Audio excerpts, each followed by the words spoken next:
Hi, this is Pat from Northwoods again, welcoming you back into our kitchen for our second class of our weekend that we were unable to go to at Oscar's a week ago.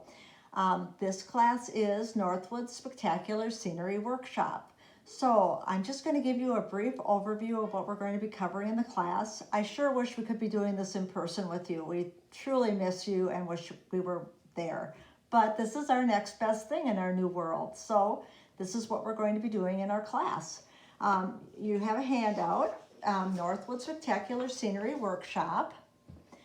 3 of the cards, we're going to do our traditional coloring technique, our sailboat and our mill from last year, our beautiful walking path that we also did, which seems like a wonderful place to be right now, just walking down a lovely path by yourself.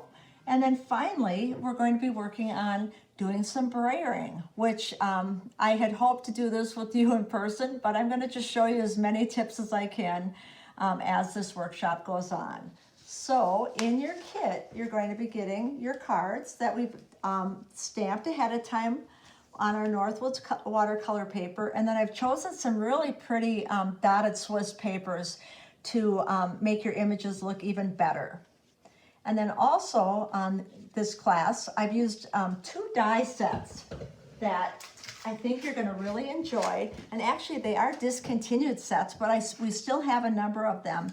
It's a Tim Holtz stitched rectangle layered set, and then also a stitched square layering set that I think as you see your cards, you're really going to enjoy the look that you get with those.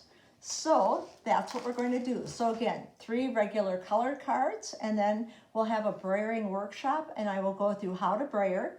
And then also I'm going to go through a lot of different examples of some different pads that I've used to show you. And then you will receive this booklet of ideas when you're done. So here we go. Class number 2, Spectacular Scenery Workshop.